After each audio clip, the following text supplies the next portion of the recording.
Good evening, everyone. Thanks very much for tuning in. Those people who have travelled, you've made a mistake. But anyway, it's great of you to come along to this reading. We're very proud to have so many fine poets who have either been commended or been runners-up, or the two winners of our competition, judged last year, 2024, by the Irish poet Jane Clark. It's I think a complete coincidence that three of those winners, although Jane is Irish, are tonight Irish. And we'll perhaps say something about that as we go on. Yeah, we were saying earlier that of course this is anonymous. People use very unusual pseudonyms, and the vast majority of the people here tonight, I think Kate is the only person that we've met. Yeah. As far as I know. So it actually is a coincidence that so many people are the high number of Irish writers and Irish heritage. Though it's very likely that a lot of Irish people entered because of Jane. It's not impossible. So that's part of it. So that's an interesting aspect. And this tonight, of course, we're very proud to be introducing these writers. So you've got the running order. Yes. Carefully written down here on the... James is going to be reading first, James Appleby. And I'm pleased to say that we found out that he's actually in Brazil. He runs an eco-tourism company, I think, and one reason he's there, because obviously perhaps he wouldn't prefer to be in Manchester. Anyway, he's often in Manchester or Edinburgh, but he's in Brazil tonight. And Derval Tubridy is in Dublin when she's not in London. She's a professor emerita from Goldsmith College. Ger Duffy is also in Dublin, and apparently as is Caroline. That's right, isn't it? And those three. Just Waterford. But are you in Waterford tonight, Ger? You are, aren't you? You're not in Dublin. Yes, I live in a seaside town called Tramore in County Waterford in southeast Ireland. All right, okay. Near Cork. Okay, but it's all within reaching distance of each other. Okay. Those are the three commended poets, and Dale Booton and Kate Rutter will also be reading as the runners-up. And then the winners, who will have their pamphlets published any moment, they're actually at proof stage now, are Caroline Bracken and Jen Feroze. Jen, I've never asked if that is how you pronounce your name. Happily it is, so that's all good. All right. Okay. Probably introducing you with it, wrongly. Jen and Caroline will be reading a little bit more extendedly. Kate, we know a little bit because she's from Sheffield, though we didn't know that she was going to be one of the winners. We'll talk about Kate and Dale. And when we come to their part of the reading, and then afterwards we'll talk about Caroline and Jen and just generally embarrass them. So we're starting with James, then Derval, and then Ger. Yes. Okay, so we're going to retire. We'll switch off our cameras and everything. Dale, I have to tell you, is in the second set, isn't he? That's right. Oh yeah. Good. Yeah. So can we ask James, Derval, and Ger to read? Great. Okay. We'll disappear while you. Hello, can everyone hear me okay? Everyone see me all right? It seems to be working okay. So as has been said, I'm currently abroad, and one of the reasons that I'm abroad is because I run a small ecotourism company, but the other is because I love foreign languages and have worked as a translator in the past. And one of those languages is Portuguese, which is sort of what I'm practicing at the moment. But there are many other languages too, which are not really real languages, just languages that appear in books. And that's the title of the pamphlet that was commended in this competition, Spurious Language. And that's the first poem I'm going to read tonight. Is called Spurious Language. And it's one that appears in books but can't be certain to exist. Spurious Language. Languages only of movements of the pupil, or blinked in the home video of a hostage taker. What can be read by the braille of your skin? Language is thought so loudly that another head hears, hung from the washing line, semaphore of what your neighbor truly thinks of you. Language of the human words remembered by a dog, swearing considered as the stain on immaculate clothes, local dialect of what can be heard through the floorboards, phonology of breathing at climax, imperative of nerve signal when you write by hand, indicative of meeting the eye, and subjunctive of the life you imagine together, semicolon of the clever remark you have practiced again and again in front of a mirror, swearing considered as the alarm call of small animals. All jokes used by a plant in conversation with a mushroom, French spoken by English speakers who do not speak French, languages entirely of excuses on being found, vocabulary for each detail between false laughter and sincere, language of clicks only, language of a new tone for each syllable, language so agglutinative each word eats the next, without plural, gender, tense, appearing on your vision like subtitles, the perfect translation of it all. So at the moment, I'm running an international magazine and publishing people from all over the world so far in 35 languages from 50 different countries. And it'd be wonderful to hear from all of you and from anyone listening. The magazine is called Interpret. And if you want to find out more about it, you can just Google the words Interpret magazine. And like I said, it'd be really nice to hear from some people here today. This next poem is about something that no poet has ever written about before, which is romantic longing. And it's called Revisions. Revisions. I'll be young with you still. One stroke of pen cancels a decade. Our unfaithful room evicts new tenants, guts our suitcases. This is the mess all things should be. The floor mattress holds us in its arms. Electrics falter at heart pace. Don't ask why we always have champagne. There's no economy in nostalgia. No limit to your pouring down my throat. Bubble drunk, not yet 20. Everything defining us instantly. You slip new art under the door like an intimate note. Or forgive me, not like that at all. I am so given to comparing things and stalk our memories like a jealous third. I just have one more, and again, I wanted to thank everybody here tonight, and Jane in particular. When this award came through, you know, when finding out about this commendation for me was like the best thing that had ever happened in my writing career, and it was very, very special as a moment.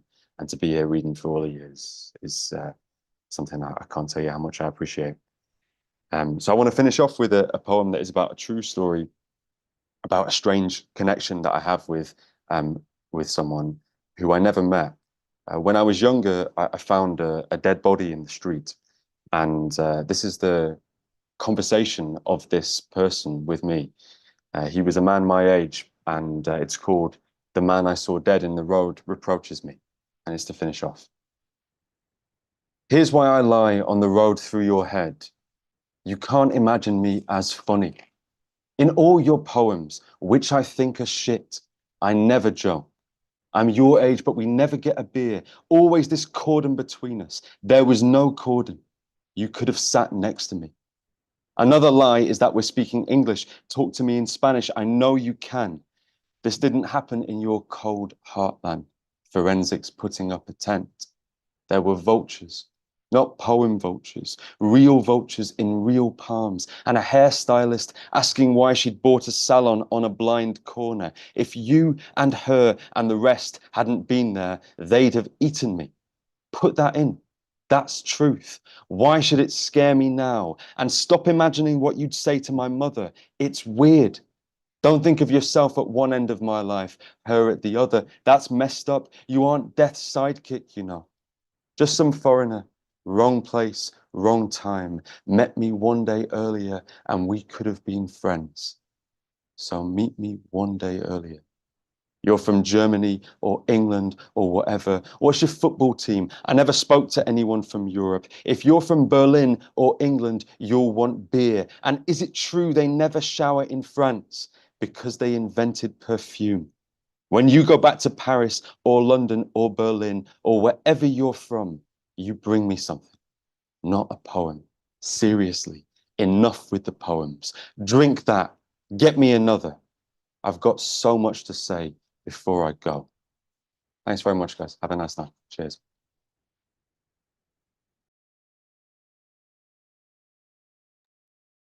Wonderful. Thank you so much, James. That was absolutely fabulous readings, and I'm delighted to be following such a fantastic readings here with three of my own. And I'm delighted to have been commended in the Poetry Business International Book and Pamphlet Competition 2024. My warmest thanks to Ann and Peter Sansom of the Poetry Business and to poet Jane Clark, who judged the competition. I'm going to be reading three poems this evening: Malevich, Deliver, and Keys. The first one is Malevich, which is written after the painter Kazimir Malevich, who was born in Kiev in Ukraine in 1879. And this poem is an ekphrastic poem, and it's after his painting of 1915 called Black Square. The blackest square was hard to miss, jammed, iconic, in the upper corner of a crowded room, a cabinet de tableau to mark the 0 degree of painting. The blackest soil is found near Kiev. Chernozem, dark hummus crumbles through her hands. Cool and damp it limns her grasp. Did this dark earth inform his work? Look close. That square is out of kilt. Its surface rough. The fractured layers obscure a script that links it back to Bilhao and Ilay, a struggle far away. Yet now it's near, and my quadrangled screen reveals another's form. Charred, twisted limbs, a lover's grief. As battle on the ground sows disbelief, and this dark earth becomes a charnel vault. The blackest square is found near Kiev. The next poem is called Deliver, and it's a found poem. It's taken from the witness statements of Alana Burke from the archive of the Bloody Sunday Inquiry. Deliver. I will say that. Before I walked around Littlewoods Corner and William Street, Barrier 14 at the point marked X at map reference H07, there was no indication. I was wearing a corduroy maxi coat and was soaked by the cannon. Map reference Q12. I saw a short elderly man struck in the face with the butt of a rifle at the spot marked A on photograph 747 attached to this statement. He seemed to rise up in the air for a split second. I was hit by a Saracen at point X at map reference L14, which can be seen in photograph 747. I was under a lot of people's feet when I was against the garage wall and I started to crawl. At the spot marked B on photograph 247. He strapped up my body and placed me on a stretcher board. I found out during labour I would not be able to deliver. And my final poem is called Keys. At first it was all about tunnels, Rotherhithe, Greenwich, Blackwall. I walked to Limehouse past glazed tiles greyed, air thick with exhaust.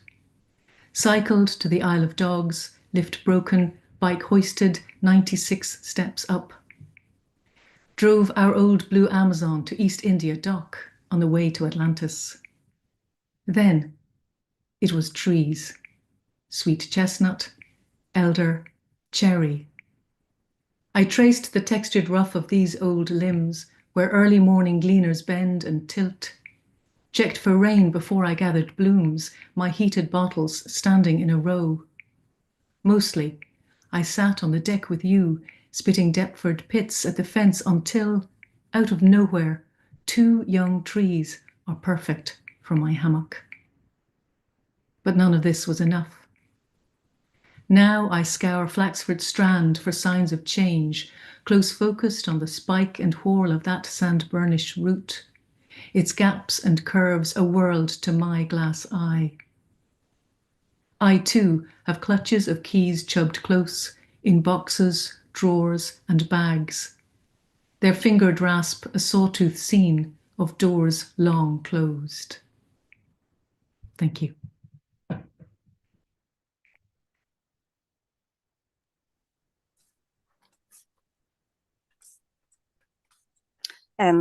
I'd just like to say it's wonderful poetry so far.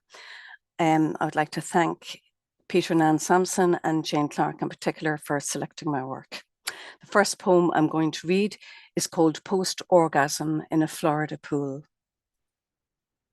My greatest fear is of not coming. I mean, sort of. Then Putin's little button and the way walruses throw themselves onto rock now the snow has melted. Underwater lights wobble like fish. This pool, filled to the brim like the plastic tumbler margaritas from the 1950s bar we stayed at too long. Me draped over the red Chevy seat, you snap me lolling there. When the young taxi driver blasts with or without you and tells us he handed his script to Bono's security guy, I bite my hand so hard it yelps. This groom's mother can't quite believe her guests are a bunch of Irish immigrants. My friend promises to love, love, love her son. At NASA, we vibrate with the rocket launch. Oh, America, how great you are. Love rocket launches. Love legal, almost American. Love America, almost great again. Hamburger fries. Hungry Mexicans on the freeways. Freedom is such a male idea. Women are too busy having orgasms. What to make of the deep silence filling my body and the way pool lights seek my emptiness and make it glow.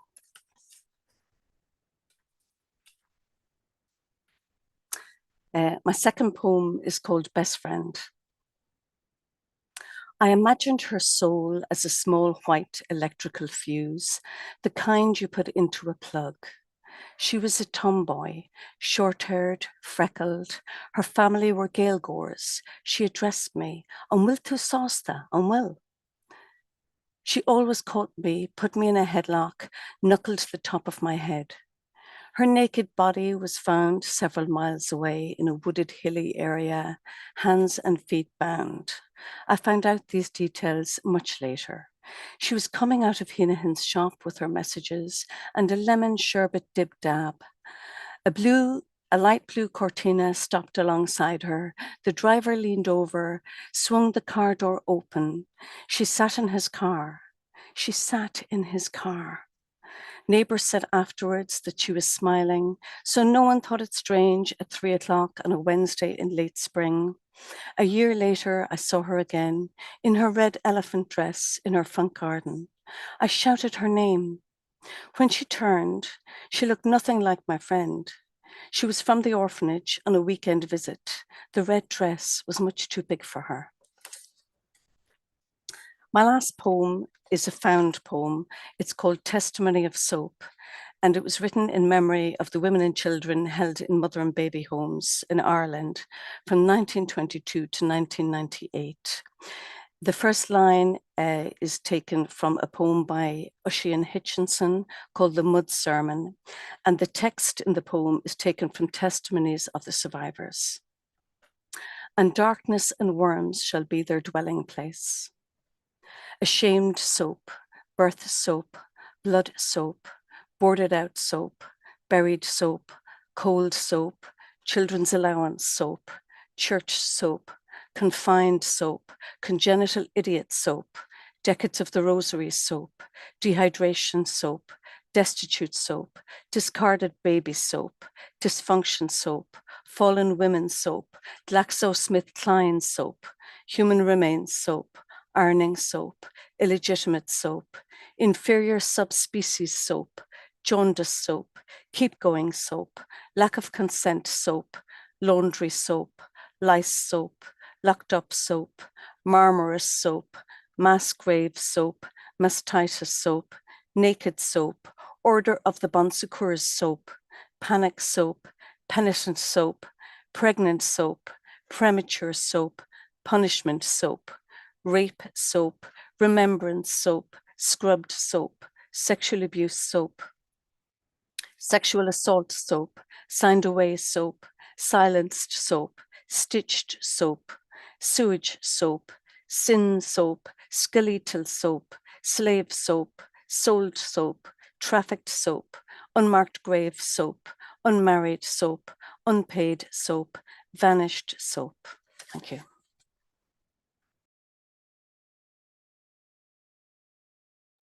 Thank you. Breathtaking reading up to now. And so thank you very much, James, Derval and Ger, for the, these kind of high impact poems. I mean, when we were reading these manuscripts originally, they, you know how powerful they are. Now hearing you reading them to us, the impact is tremendous. So we're now going to hear from our two runners-up. I'm sorry, I feel as if now I'm whispering because, I've been kind of at a really stunning kind of reading. Yeah, the three very different but very. You chose well. You chose well, and they're really wonderfully read poems. So now we're going to hear from Dale and Kate, and you're going to introduce Dale. Yeah, I'll tell Dale what he knows, that he's a queer poet from Birmingham. His poetry is published by The North and Magma and anthologized by Broken Sleep Books, Verve, Muswell Press and Pan Macmillan. And Dale has two pamphlets already, Walking Contagions from Polari Press and On This Stretch of Queerland from 14 poems. And it's great, Dale. We loved reading your collection. And we're looking forward to hearing from you in a moment. And Kate Anne's going to talk about Kate. Yeah. So is Dale reading first? Oh, well, we're going to hear Dale and then you can talk about Kate. Yeah. Yes, I've got you. Yeah. We've worked out this meticulous running order and the schedule. Yeah. Fantastic. Great. Yes, please. Here's Dale Booton. We'll all disappear and just focus on Dale. Thank you very much for kind words and being here, which is absolutely incredible. It was an honor to be a runner-up as chosen by Jane Clark. I am very, very grateful. My poems are an experience of my teaching career and being a queer teacher within the classroom. My first poem sort of deals with the idea of coming out within the classroom. It's called Open. It happens each time. The coming out to a classroom, tepid expressions and frozen eyes, a stagnant silence that rushes towards the door. I pull up the blinds, let them see the undiluted world outside, say, see, nothing has changed. They blink wildly like they haven't seen it quite like this before.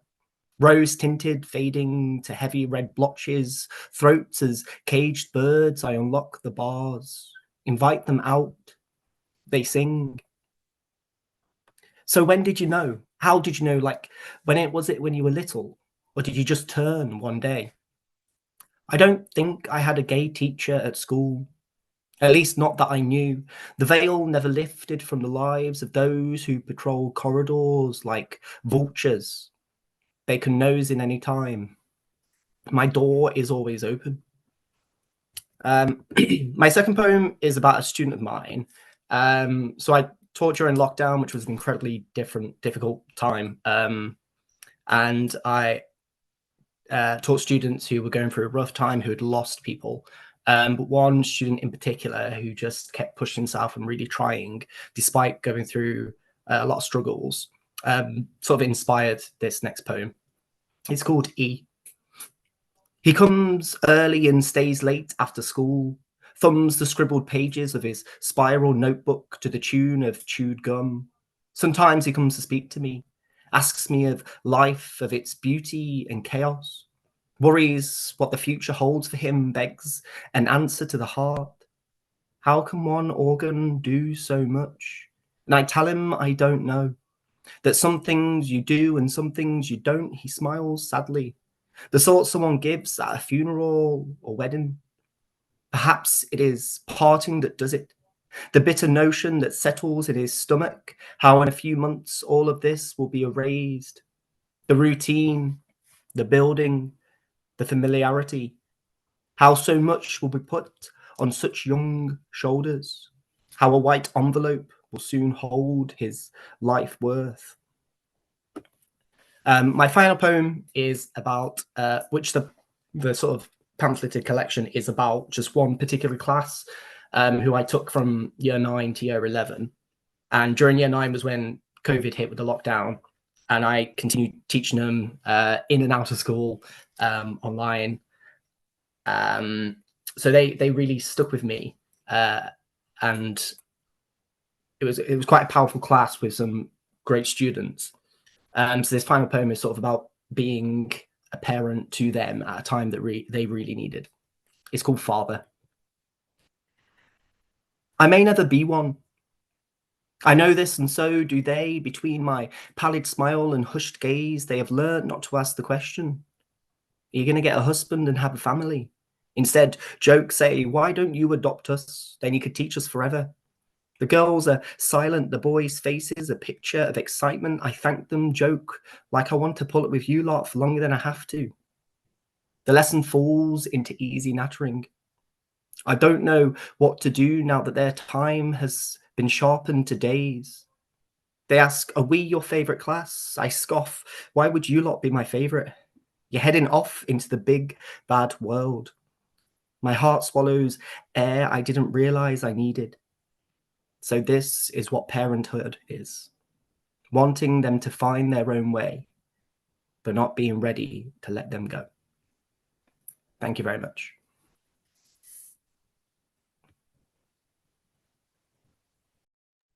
Wonderful. Yeah. Dale, thank you. Thank you, Dale. Lovely to hear you reading those. And now we're going to hear from Kate Rutter. She's born in Leeds and now lives in Sheffield. She is an actor, director, and poet. And I think it's rare to have an Oscar-winning actor as a poet, but you never know. You know, might be in talks with Tom Cruise or something like that later on. She's appeared on in very well-known films that that won the Palme d'Or, Oscar, nominated for BAFTAs, all of those things, and where there's an intersection between that life as an actor and as a poet, these poems emerge. She's very, very widely published now, and I'm just trying to think what else. You've got this list a mile long of credits, but I think that's the most important thing, that what we're saying here. That one art form informs the other, and we end up with these wonderful poems, which we're now about to hear from Kate while we disappear again. Okay. Hi, everyone. The first poem is called Nothing on Prime, and indeed it does inform. It does come from my work, really. Nothing on Prime. I was trying to remember that film with a split screen storyline where two people's lives run parallel and only the audience can see the full picture. On one side, the man is driving towards the site of a bomb he knows is planted in a shopping mall. On the other, his wife is running as fast as she can out of town. She knows about the bomb, but her car's been stolen.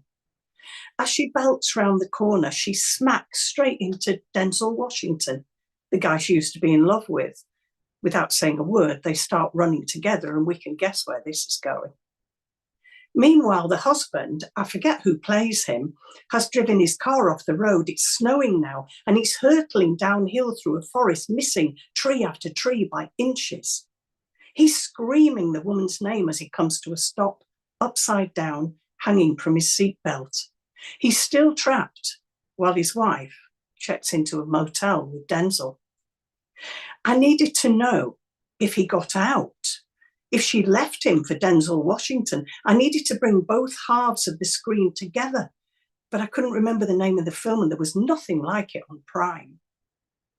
I fell asleep at 11 with the TV on mute. I dreamt I was running through a field of poppies, tripping over what I thought were stones, but turned out to be rusty helmets from World War I. My feet were bandaged and bleeding.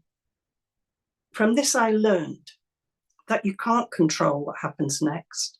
Life is always split screen, with other lives running parallel. The second poem is from the experience of working on a big blockbuster film about the Peterloo Massacre. And a lot of the work by Mike Lee, and a lot of the work we did was we found out a lot about the lives of the weavers, you know, the women weavers, many of whom were killed and maimed on the day at Peterloo. And we got so close to them, I started to begin to wonder what they would have made of watching us tell their stories. Peterloo, estimated RAP, 1930. We were woken and called into the light, and what a light it was. Lamps concealed in crevices was shone through streets, sheets of Sunday white, and everywhere the bellows moved, fog poured like weavers' winter breath. Many hands, all dressed like men, made ready, and when our living likeness stepped into the room, and what a room it was, high and clear of cotton dust, we heard again the words that were to cut us down. Over and over those words were spoken, not to beat us with. This was no courtroom. Our likenesses had a well-fed look and clean. They sat on ample backsides and with hands like children's hands on laps. At last, they understood. Was it our place to warn them then, to break the ears and show ourselves? Or were we fetched back only for witness? We breathed hunger in their ears. We wove flowers and laurel leaves.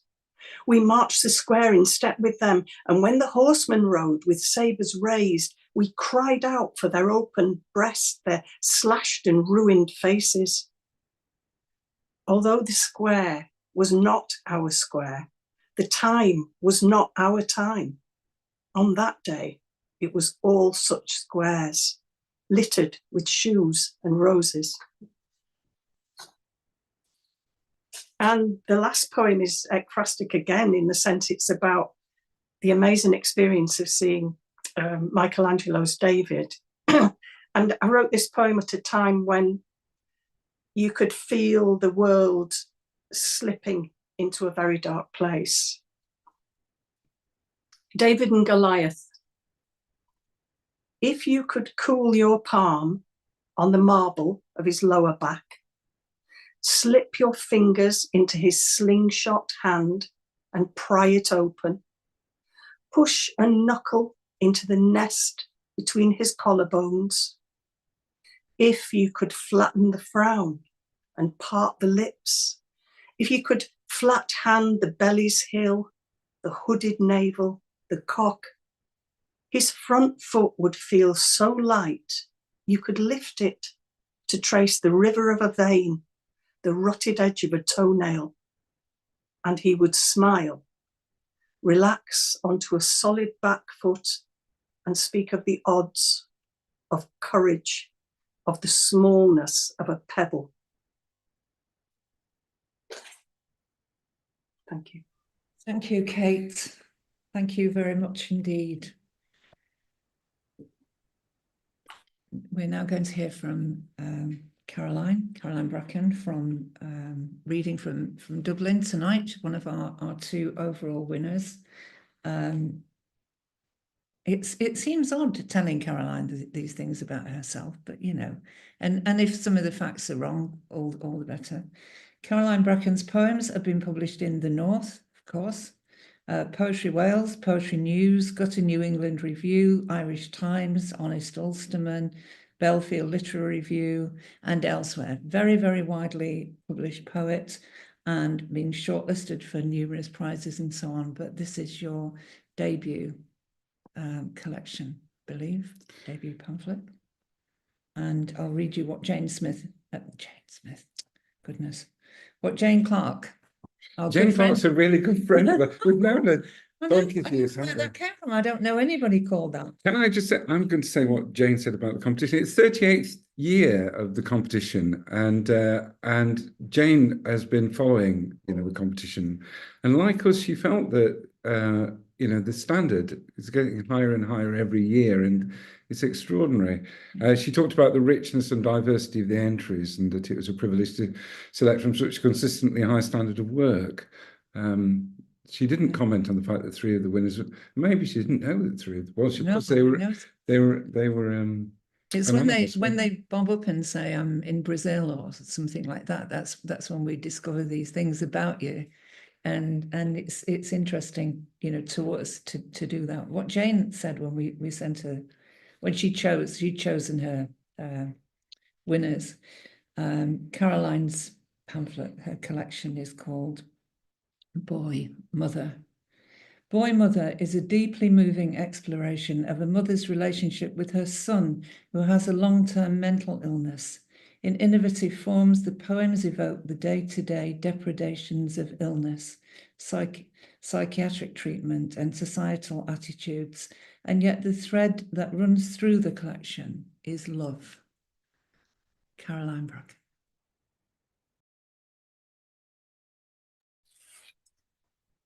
Thank you so much, Anne and Peter, and thanks to Jane for selecting these poems. It means the world to me to have them collected in a pamphlet.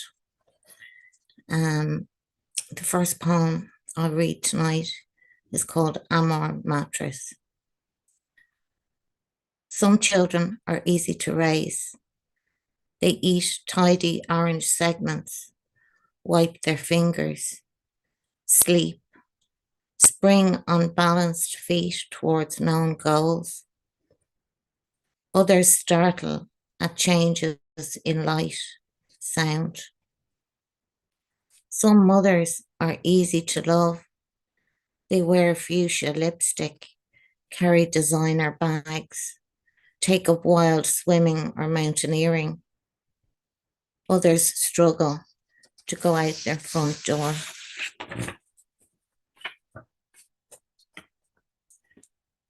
Events. 2 Malaysian airline planes fell from the sky. Germany beat Argentina in the World Cup final. President Higgins went to Windsor Castle to meet the Queen. Happy by Pharrell Williams spent 10 weeks at #1. The Rosie Hackett Bridge over the River Liffey opened. President Obama went to Cuba to meet Raul Castro. The Tune Babies horror went international. Garth Brooks had his Croke Park gigs cancelled. President Higgins went to China to meet Xi Jinping. 100,000 people marched against water charges. Shut the Front Door won the Irish Grand National. President Obama went to Vatican City to meet the Pope. Scotland voted against independence. Russia annexed Crimea. I don't remember any of these events. I remember an 11-hour wait in A&E, you drifting further and further away from me. The doctor saying they had no bed for you there. We weren't in the catchment area. Me thanking God for health insurance. the private hospital registrar's reassurance that it wouldn't be for too long. I didn't know that he was wrong. I remember wondering if you had taken something like teenagers do, but it was nothing you had done. Something had taken you, son.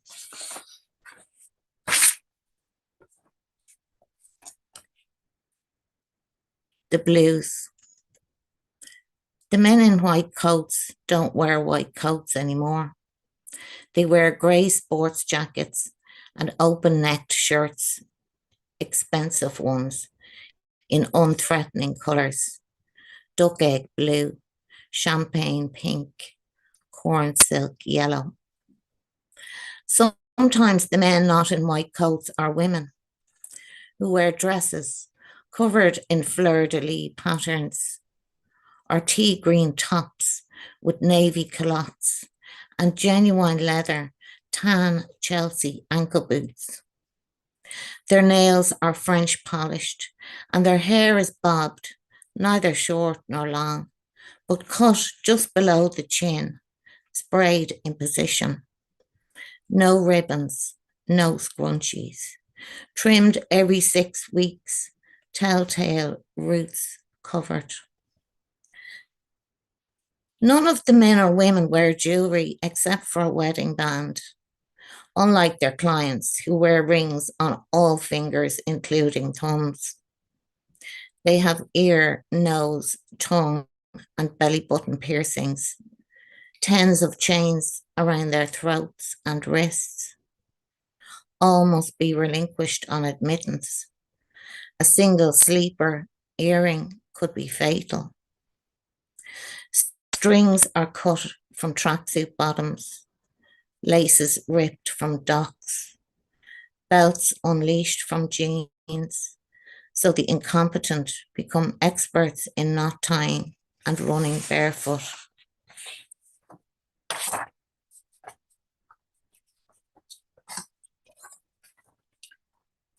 Mental Health Act.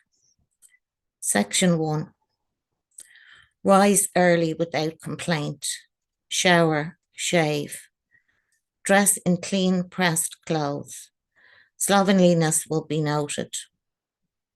Preempt admonishments by making bed as if for a visitor. Sheet corners folded and tucked.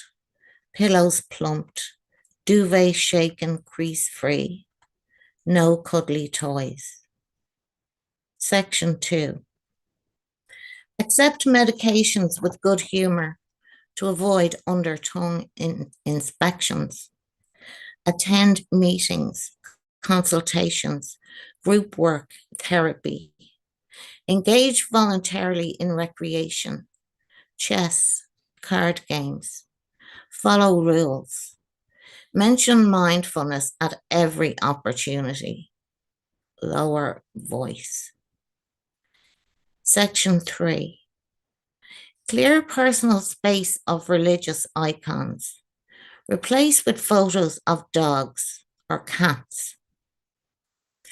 Posters of idols attract suspicion, form filling.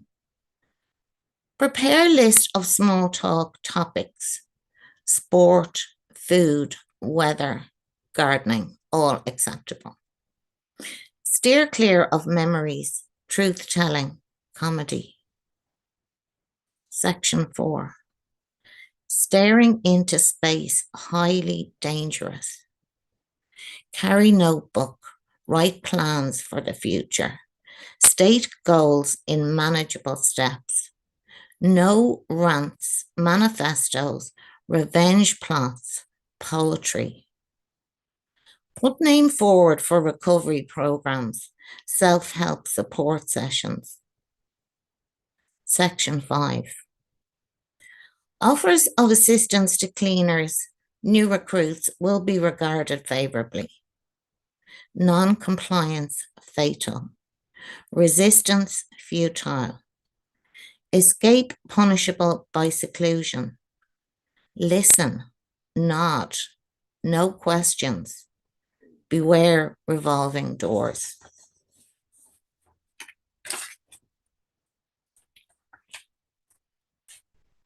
Ballast. I do not sleep while I wait for the phone to ring. Time is a body in a flotation chamber. I am neither sound nor solid. A stranger will tell me he is either dead or found. I have rehearsed both in my mind during 6 weeks of fluid dread. I walk, I stand, I sit, but can't feel my feet. They have swollen to twice their usual size, as if all my unshed tears have pooled there, like ballast in a ship's hold keeps the vessel balanced so it doesn't capsize in high seas. There is an echo on the line. My own words mock me. Where is he? Where is he? After the call, I lie on my bed, legs raised against the wall. Stay there till my ankles reappear and time turns on the light, dries salt water off its skin. I'll leave you with this final poem, and thanks again to everyone for listening. Coffee Sonnet. We sat in Butler's Cafe, removed from the silence of home, escaped from the ward noise, nurses' orders, mandated mealtimes. The barista made you a latte heart, raised a shy smile. My Americano hot on my lips. My words took baby steps across 2 meters of space. I wonder though, are we even halfway there yet? 7 years in, no end in sight. We shared salt caramels, truffles, hazelnut brownies. Every dark mouthful drew you out, drew me in, our tongues ungoverned. Over the hiss of the milk frother, we talked and listened like strangers, your leg shaking, my hands shredding napkins. Thank you very much. Thank you, Caroline. We're really proud to be publishing that collection. It's an incredible impact of hearing you read them. It's astonishing. Yeah. And I'm very pleased to say that we're also publishing Jen Feroze's collection. Jen lives by the sea in it. I've got some notes here. Jen lives by the sea in Essex. She writes about motherhood, shifts in identity, and love in many forms, frequently finding wonder in the seemingly everyday. Her work has appeared in publications including Magma, Poetry Wales, Butcher's Dog, and Under the Radar. And she has a debut collection already published by Tiny Bright Thorns. And Jane Clark, who I understand is listening in. Yeah, sorry, Jane. I don't know anybody called Smith. I really don't. You just go a bit distracted. Yeah. Don't I? Yeah, go on. We do. Jane said, choosing this collection, a lightness of touch combined with wit and insight distinguishes this remarkable address with deep pockets. The poems address themes of loss and change through memories of people and place, and above all, friendship. Here are poems that celebrate, offer solace, and resonate far beyond the page. It's great. Jen and Caroline, I want to say that your collections, although they're not out yet, are available for pre-order, and they will be free of charge. I thought people will want to know that. Apparently, we've had lots of... What did I say? Free of charge? Free of charge. Yeah. I'm as bad as... Postage is free. Postage is free, but I think we might be held to that legally now that you've said it. Yeah, so there we go. If only I was drunk, it'd be worth it, wouldn't it? Anyway, fantastic reading, Caroline. And thank you, Jen. Jen's going to close proceedings with readings from Address with Deep Pockets.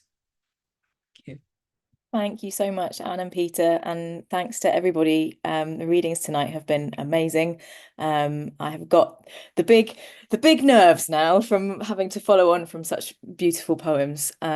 Huge thanks to Jane Clark as well, for seeing something in these poems, and I'm so excited to be able to hold them in my hand as an actual book quite soon. So I've got a few to read you, and I'm going to start with one that is about my daughter, who I think is listening. So Ellie, you'll be going to bed soon, but you can stay up and listen to this one. This is called I Invite My Grown-Up Daughter Round for Dinner. I invite my grown-up daughter round for dinner, which is odd because she's 7 and building something complicated out of Lego while the oven chips cook. It's late summer, and in my head, I'm making her a salad, prosciutto and fresh peaches, a nice bottle of French wine. I find I've tidied up as if she were a minor royal and not the girl who once trailed Cocoa Pops up the stairs. I must remember to ask her how work is going, whether she feels fulfilled, whether she still laughs like a 5-star hotel sink draining, whether they make her laugh, slinging their arm around her shoulders with ease. Does she still bounce on the balls of her feet when waiting to speak? Do blossom trees still make her sad? The doorbell rings, the oven timer rings. She'll be taller. I won't be. That's all I really know. I've put lots in a document and haven't thought about which order I should read these in, which is very silly of me. So we'll go with this one next. This is called My Newly Single Friend Has Spent the Day at a Museum. My newly single friend has spent the day at a museum, she tells me, opening another bottle. She talks about paintings of women weeping at the dark edge of water, corsets of pink silk where tiny metal acrobats swing on Titan ribs, breast-bound, the yellow crust of clotted cream in the tea room. There are knives there from Italy, she says, hundreds of years old. The blades are etched with music, each a different harmony. No one knows who made them. We drink. Her eyes remain steadfastly dry. Next morning, she is singing in the kitchen when I wake, lifting golden curls from the butter dish, voice sharp enough to cut the light into the sky.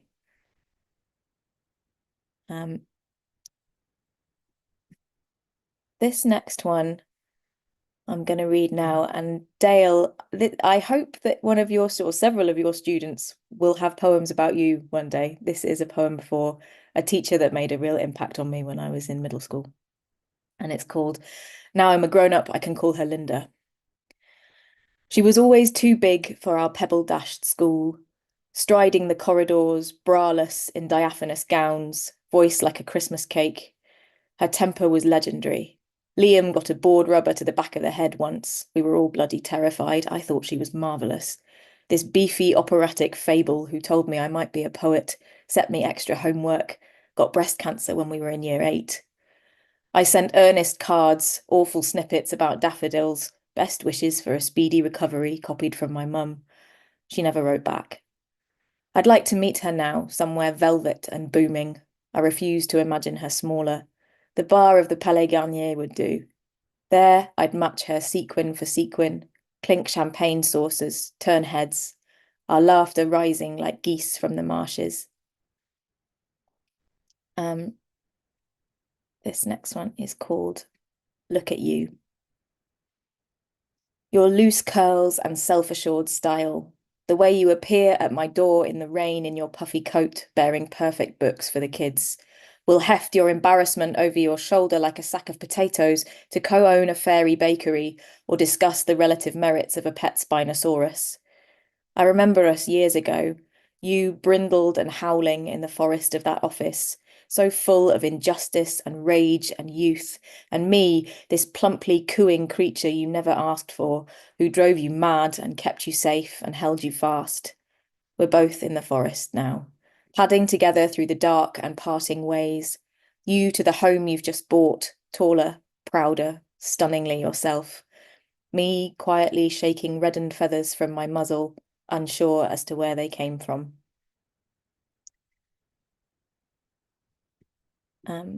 This one is called Will You Be My Friend, Grace Dent? I'm not sure how she will respond to this, but let's see. Will you be my friend, Grace Dent? After all, I pride myself on being good value at dinner. I'll keep the conversation flowing, but not too much. We'll let you pause in reverence at each first bite, alight on new words for flavour, texture. I'll do my homework, learn my sabayons from my beurre blancs, wear black or navy shift dresses, won't draw attention. We don't want to make front of house jittery. You'll take me to places with tablecloths like wedding cake icing, tiny plates that glow with clarity and depth, and other words I've associated with art until now. I won't balk at oysters or offal, I promise. Maybe one night, on a brave whim, I'll lead you to a studenty noodle bar, watch the "do I know her" glance from the chef as you drip soy and mirin from your thin, sharp lips.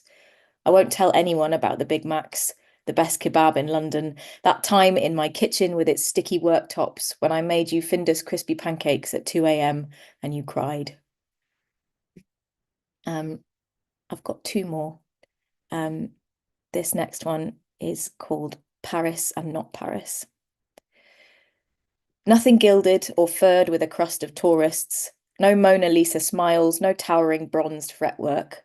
We're the scratch clank and hot accordion blast of the Ligne 4 de Porte de Clignancourt, wandering the flea markets to eventually buy a toast rack incongruous with filigree. We're the tree on the Ile de la Cité, creaking under a cacophonous weight of sparrows, the quiet man with the grimy bag of crumbs and 3 missing fingers, who stood by and whistled so sweetly he coaxed them to our waiting forearms in a mellifluous cloud of feathers and tiny rattling heartbeats. And I'll finish with this one, which is sort of the title poem for the collection, and it's called The Four of Us in August. This is friendship like a jersey dress, comfortable and smart with deep pockets. The children are finally sleeping, sprawled, long-limbed and ringleted across the big bed. Outside, the 4 of us scrape garden chairs closer to the fire pit, slosh more of the good wine into our glasses. Owls glimmer in the trees, the moors are within touching distance. We're talking careers, future shaping, mapping our collective middle age, the same slightly outraged expression on each of our faces. We're mopping the last of the oil from our plates with crusts of bread. Now the fire is like water, lapping against the memory of wood. We watch the sparks climb, feeling special and ancient as stars. Later, in bed, my skin smells pleasingly of smoke. Thank you very much. How wonderful. Well done, Jen. That was such a pleasure.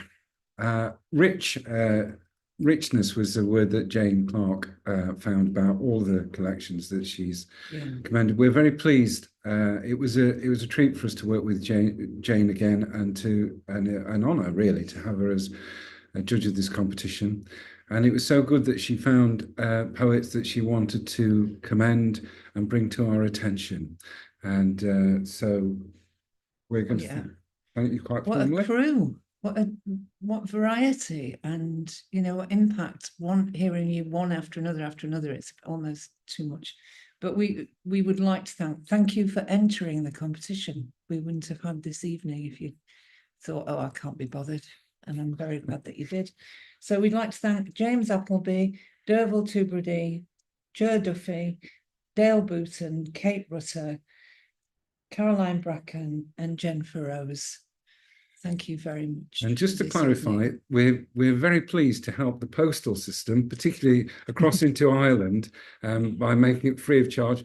But the printers and so on, they need, they'll need paying really. So it won't be completely free of charge. No. Thank you, everybody. It was a tremendous evening, and we'll look forward to hearing from more of your work when it appears in the North. There's already some online in East of the North. There's going to be more work in the print magazine, which will be coming out in April or possibly May. Okay. So thank you very much, everybody, for a wonderful evening. Thank you. Good night.